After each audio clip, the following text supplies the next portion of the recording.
What is your name? Ramesh Vangal. I'm a Singapore citizen, Indian origin, traveled, lived in Europe, a bit in the US, and all across Asia and India. So it's an eclectic mixture. Where was your son born? My How son many was- children do you I have? have only one child. I had a child who died in a car accident long ago, Oh, I'm sorry. and with my sister, and that was devastating. Yes. So a few years later, Rudy was born, and perhaps because of my earlier son's death, I couldn't quite get to spending time with the same intimacy that I had with my firstborn who died. It took a little while to I get understand. warmed up into this. So we were a bit late in terms of determining that we could have a development problem or a development challenge. So it wasn't until 9 or 10 that we began to figure out that we needed to do something. And then for various reasons, he led a very cloistered life for pretty much all his life.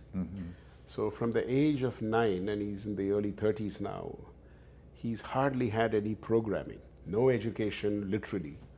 For the last 18 years, he's had no schooling at all. So until he came to Chapel Haven.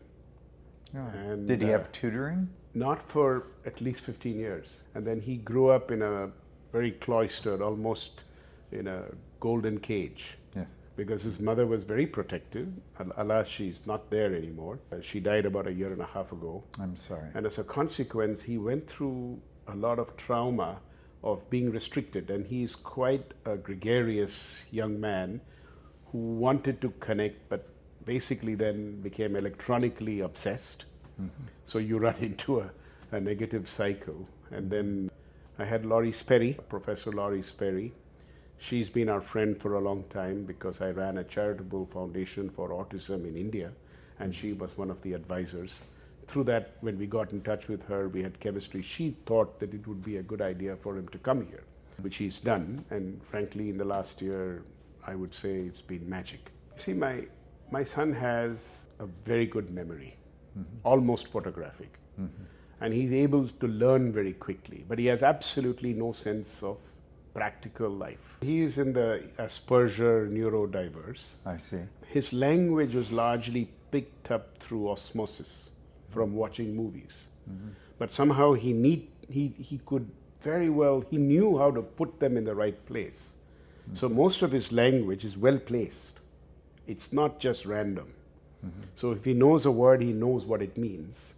So he had the capability, but on the other hand, absolutely no sense of finance or money or no ability to look after himself. He was totally dependent.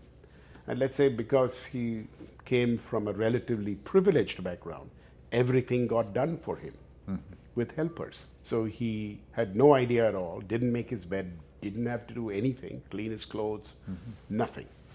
So when he came here, he found a comfortable environment, a friendly environment, and very empathetic. And I think that has triggered a transformation by which I'd say he's pretty independent. He looks after himself, he washes, cleans, mops the floor, cooks, but able to go shopping, gets a sense of what to do. So, and we're very excited because from almost having zero friends, not almost, zero friends, towards coming to a situation where he's able to look after himself, take pride in the fact that he's independent to the extent that we have gotten the first year. And he's headed out into the second year with an enormous amount of confidence compared to where he was. So we're hoping with this natural progression, it could work. And why that's particularly relevant is because I've been in this space, I've invested in this space, I've been funding this space on a, let's say, non-profit basis for a long time with limited success. Why limited success? Because I wasn't able to do this with my own son. Limited success meaning that the places you funded were not as effective? Or? Yes. I set up a charitable foundation to help brain injured children just around 2000, the year 2000. And let's train maybe 1,500 to 2,000 people, but not in the kind of anywhere close to what Chapel Haven has done. And then I began to figure out that how do I we're doing all of these things, but I'm not able to help, let's say, a relatively well-developed portion of the spectrum, i.e. my son. What else can I do? So we were feeling quite dejected, which is when we came here. And then the one thing which struck me, there was a trial week, which was April of last year. And the kind of understanding, the depth of perception, they had done their analysis. Chapel Caven came out with a 34-page analysis of what he was, which was intuitively right. And we were saying yes, my wife and I were saying yes. But it's something that we probably knew subliminally, but we did not recognize it as such until you saw it on paper. And then you get the increasing sense the people here are so nice. Here at Chapel Haven. Chapel Haven. The mentors, the staff, there is a warmth which permeates the system. And it's clearly not just the humans, but they work with the system. And I've really been very excited with the fact that this system is transformational. It has transformed my son from being somebody who wouldn't talk, who wouldn't meet. I know that now he can actually capture people with fluent articulation and be very convincing. And that's given him confidence to go and do other things. When he first came here, he had a maid doing his work, he had other helpers looking after his cooking. And he's never really slept all on his own. There was already his family somewhere nearby, which was primarily his mother until she was alive. And then you're suddenly coming here and you're expected to make your bed. You're expected to know how to organize yourself in the morning as you clean up and prepare yourself for a schedule. How do you go to class on time? You don't wander around. And here is a guy who was completely distracted with electronics, because that was his only diversion. And a diversion became the only focus, then he's not able to do anything else. So he was pretty handicapped, I'd say. And we saw him graduating to wanting to look after himself and taking pride in doing so. And this stems from cleaning, vacuuming, mopping the floor, cooking his meal, maybe initially simple, maybe just, reheating frozen food, yes. But over time, knowing what to do and getting a sense of it, choosing his own menu, going to the shops and having a budget. So how do you go around adjusting in your mind, calculating what you buy and what you require from a list that you've made with your mentor? I think it's an amazing experience, because what it does, it gives you an ability to make independent decisions, albeit with help, but increasing levels of independence. Fantastically structured. It's very thoughtful, because the first level is safety. And I was struck. So you're not allowed to go out of the campus with or without anybody else unless you demonstrate an ability to be aware of your surroundings, follow traffic regulations. And that was a learning, because he took 3 months to do that. It's only after that he began to start exercising his freedom, because he was given the confidence that I know how to look after myself. So often when I met him, in the weekend sometimes, he would say, "You can't do that. This is what you got to do, Dad. You're breaking the law." So I was very thrilled at that. And we finally took off his YouTube, which was a massive distraction. And in that, his mentor, Bill, has been fantastic. Bill understood him. He's on the faculty, and he got to understand what drives him and what doesn't. And he asked us about what level of latitude he had in terms of dealing with him. And over time, we've got lots of confidence. So we work beautifully as a team, and it's quite a coordinated relationship when his mentor, or I don't know what you call him, he is someone who is aware of your child or youngster or your son or daughter, and is able to help him progress with very structured steps based on an understanding on what he's evolving from and to. But I think they have the professional training, the empathy, and also the warmth. And the empathy is crucial, because if you're able to connect with my son Rudy, then you'll get him to do anything. But what I think this place does, it helps them get some warmth and empathy, and they begin to see the progress. So in a nutshell, let's say I had a son who was moving on a trajectory like this, ups and downs, perhaps small, some big. What Chapel Haven did was turn the trajectory upward so that you're aiming at a far higher level. And for the first time, it's being driven by our sons beginning to want to improve. For example, the last time that we had a break, he argued with my wife and I saying, I want to have YouTube. And it became a big issue. So I said, all right, if you think you can restrain yourself to a couple of hours, that's okay. The next day he comes back and says, Dad, I can't do it. I'm not able to control myself. And I'm ashamed to say I have 8 hours or 9 hours on YouTube. So can you delete and put a freedom app, which is one of these apps which restrict access to certain websites? So we've done that, and I think we've seen dramatic improvement. So it's driven primarily by his interest, his commitment, which has grown through his exposure at Chapel Haven.